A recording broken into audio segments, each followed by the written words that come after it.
नमो भगवते वासुदेवाय। जय श्री कृष्ण। आप सभी भक्तों का हमारे चैनल बघेल कृष्ण पर हार्दिक स्वागत है। भक्तों, एकादशी का व्रत सभी व्रतों में श्रेष्ठ माना गया है। यह भगवान विष्णु को अत्यंत प्रिय है। लेकिन क्या आप जानते हैं कि इस परम पुण्यदायी एकादशी तिथि का जन्म कैसे हुआ, यानी इनकी उत्पत्ति कैसे हुई? आज हम आपको उसी उत्पन्ना एकादशी की दिव्य और पौराणिक कथा सुनाने जा रहे हैं। यह कथा मार्गशीर्ष मास के कृष्ण पक्ष की एकादशी से जुड़ी है। तो चलिए हाथ जोड़कर मन को एकाग्र कर भगवान श्री हरि का ध्यान करते हुए इस पावन कथा का श्रवण करते हैं। पौराणिक कथा के अनुसार सतयुग में मुर नाम का एक भयंकर दैत्य हुआ करता था। वह इतना बलशाली और क्रूर था कि उसने अपने पराक्रम से स्वर्ग लोक पर विजय प्राप्त कर ली थी। उसने देवराज इंद्र, अग्निदेव, वायुदेव, यमराज और वरुण देव सहित सभी देवताओं को स्वर्ग से निकाल दिया था। सभी देवता भयभीत होकर पृथ्वी पर भटकने लगे। अपने कष्टों से मुक्ति पाने के लिए देवराज इंद्र के नेतृत्व में सभी देवता कैलाश पर्वत पर भगवान सदाशिव के पास पहुंचे। उन्होंने भगवान शिव को अपनी पूरी व्यथा सुनाई और मुरासुर के आतंक से बचाने की प्रार्थना की। भगवान शिव ने कहा, हे देवगण, इस दैत्य का संहार करने में केवल त्रिलोक के स्वामी पालनहार भगवान श्री विष्णु ही समर्थ है। आप सभी उन्हीं की शरण में क्षीर सागर जाइए।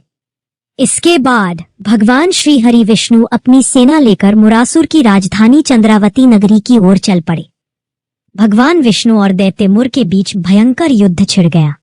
यह युद्ध 1-2 दिन नहीं बल्कि पूरे 1000 दिव्य वर्षों तक चलता रहा। भगवान विष्णु के तीक्ष्ण बाणों से मुरासुर की सारी सेना मारी गई, लेकिन मुरासुर स्वयं अडिग रहा। वह भगवान विष्णु से युद्ध करता रहा। 1000 वर्षों के निरंतर युद्ध के बाद भगवान विष्णु को कुछ थकान का अनुभव हुआ। वे विश्राम करने की इच्छा से बद्रिकाश्रम में स्थित एक गुफा, जिसे हेमवती गुफा भी कहते हैं, में प्रवेश कर गए और वहां जाकर शयन करने लगे। दुष्ट मुरासुर भी उनका पीछा करता हुआ उस गुफा तक आ पहुंचा। उसने जैसे ही निद्रा में लीन भगवान विष्णु को देखा, वह प्रसन्न हो गया। उसने सोचा, यही सही अवसर है इन्हें मारने का। जैसे ही मुरासुर ने भगवान विष्णु पर प्रहार करने के लिए अपना शस्त्र उठाया, तभी भगवान विष्णु के शरीर से उनकी 11 इंद्रियों, 5 ज्ञानेंद्रियां, 5 कर्मेंद्रियां और 1 मन के तेज से एक परम दिव्य तेजोमयी कन्या प्रकट हुई। वह देवी अस्त्र शस्त्रों से सुसज्जित थी और उनका रूप अत्यंत मनोहर था। उस देवी ने मुरासुर को ललकारते हुए कहा, ठहर जा दुष्ट, तू एक सोए हुए व्यक्ति पर वार करना चाहता है, पहले मुझसे युद्ध कर। उनकी अद्भुत तेज को देखकर चकित रह गया, लेकिन उसने देवी पर आक्रमण कर दिया। देवी और मुरासुर के बीच भीषण युद्ध होने लगा। अंत में उस दिव्य देवी ने क्रोध में भरकर ऐसी हुंकार भरी कि उस हुंकार मात्र से ही वह भयंकर दैत्य मुर जलकर भस्म हो गया। जब भगवान विष्णु अपनी निद्रा से जागे तो उन्होंने देखा कि मुरासुर मरा पड़ा है और एक देवी उनके समक्ष हाथ जोड़े खड़ी है। भगवान विष्णु ने पूछा, हे देवी, आप कौन हैं और इस भयंकर असुर का वध किसने किया? देवी ने उत्तर दिया, हे प्रभु, मैं आपके ही शरीर के अंश से उत्पन्न हुई हूँ। जब यह दुष्ट आपको निद्रा में मारना चाहता था, तब मैंने ही इसका वध किया है। यह सुनकर भगवान विष्णु अत्यंत प्रसन्न हुए। उन्होंने उस देवी से कहा, हे कल्याणी, चूंकि तुम मेरे शरीर से 11वें दिन यानी एकादशी तिथि पर उत्पन्न हुई हो, इसलिए आज से तुम्हारा नाम उत्पन्ना एकादशी होगा। तुम मेरी ही शक्ति हो।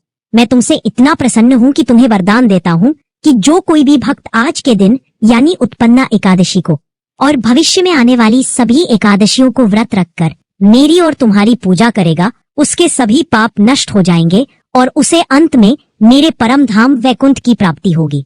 भगवान विष्णु ने कहा कि मुझे सभी व्रतों में और सभी तिथियों में एकादशी तिथि परम प्रिय होगी। इस प्रकार भगवान विष्णु के शरीर से स्वयं एकादशी माता का प्राकट्य हुआ और इस दिन को उत्पन्ना एकादशी के नाम से जाना गया। बोलिए एकादशी माता की जय, भगवान श्री हरि विष्णु की जय। तो यह थी उत्पन्ना एकादशी की पावन व्रत कथा। आशा है आपको यह प्रस्तुति पसंद आई होगी। यदि आपको यह कथा अच्छी लगी हो तो कृपया इस वीडियो को लाइक करें, अपने मित्रों और परिवारजनों के साथ इसे शेयर करें और ऐसे ही भक्तिमय वीडियो देखने के लिए हमारे चैनल बघेल कृष्ण को सब्सक्राइब करना न भूलें। कमेंट बॉक्स में ओम नमो भगवते वासुदेवाय लिखना न भूलें। आप सभी का धन्यवाद। जय श्री कृष्ण।